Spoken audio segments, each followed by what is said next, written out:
Consider supporting Archaeosoup on Patreon for as little as $1 per month. Link available in the video description. Thank you.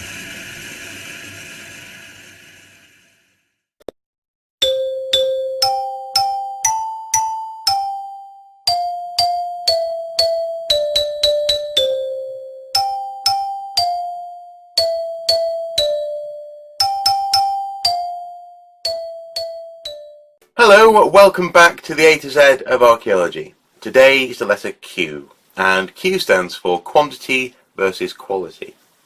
Now, on any archaeological excavation, there is a constant tension between the amount of the site which is excavated and the quality of the data which is gathered from the excavation.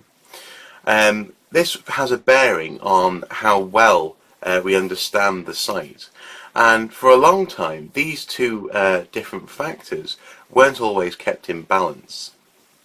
Early in the history of excavation, it was entirely possible that a burial mound could be dug in one day. Indeed, several could be done in one weekend, and the results weren't exactly what one would call accurate. Some early excavations took great amounts of time and huge numbers of people to complete. But again, the question must be raised, how is it possible that this excavation could yield accurate data? Aren't all these people merely hacking away at the rock, rather than being careful about what they're excavating? However, out of this tradition came archaeologists like Mortimer Wheeler, who advocated methodical and accurate excavative techniques and investigative techniques. Some have taken this to new extremes, advocating meticulous and extraordinarily accurate recording of all excavations around the world. Some commercial archaeologists complain that this is too far the other way. It's too meticulous and it wastes a lot of time. Indeed, some argue that it's over-prescriptive in just how one should excavate a site. So the key factor often between the quantity and the quality of an excavation is time. And over the years, there have been many attempts to increase efficiency in archaeology in order to make the best use of the time that we have to do an excavation. An excellent piece of research was done by Dr. Brain. No, not the mouse, as in Pinky and Brain, but rather Dr. Charles Brain. He noticed that archaeologists tend only to recover the larger bones from animals when they excavate a site. He wondered to what extent did this accurately represent the site and the diet of the people living there.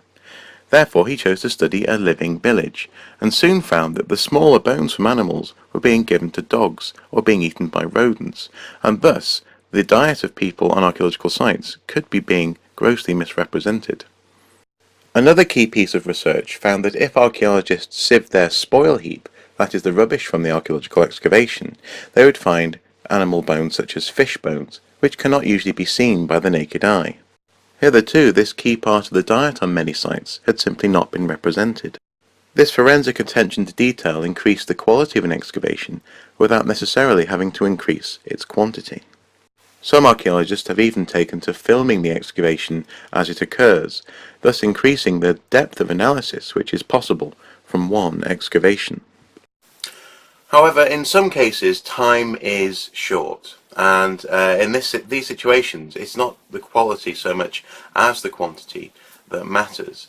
I'm thinking often about rescue archaeology or archaeology when there is a looming deadline for development. In the early 1960s, the expansion of the Aswan Dam in Egypt meant that an entire archaeological landscape was in imminent danger.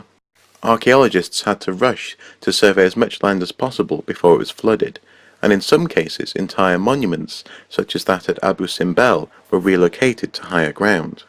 In the early 20th century, fascist dictator Mussolini irreparably damaged the city of Rome. With the help of his archaeologist Corrado Ricci, he decided to make a road that would connect party headquarters with the Colosseum.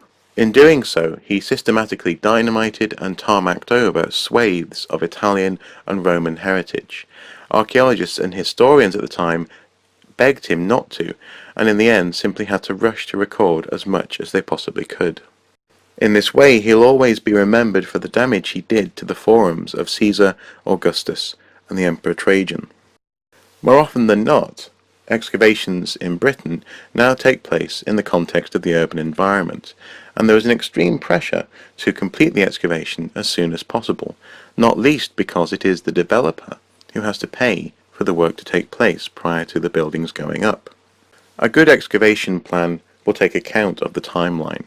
However, often in the days leading up to the deadline, there is a mad rush to record as much as possible, and sometimes details are lost. The balance between the quantity and the quality of an excavation is a constant juggling act.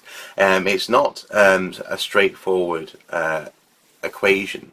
Often it's based upon the context of the excavation, it's based upon the desires of the people who are doing the excavating, it's based upon, very often, the desires of the people who own the land.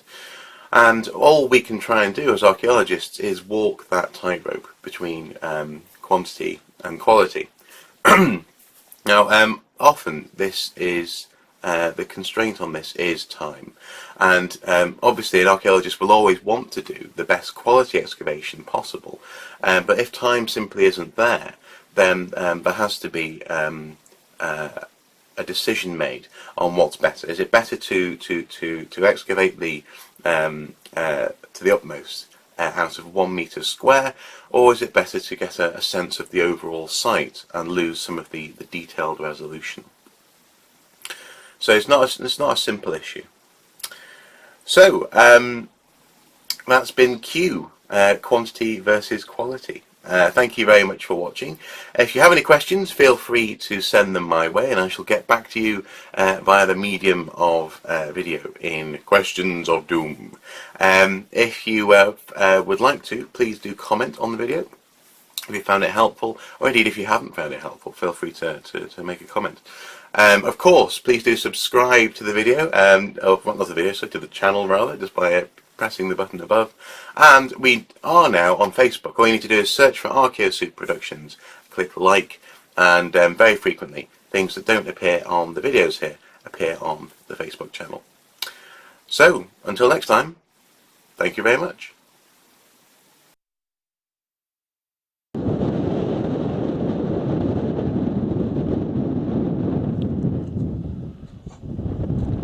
Just in case they blow off.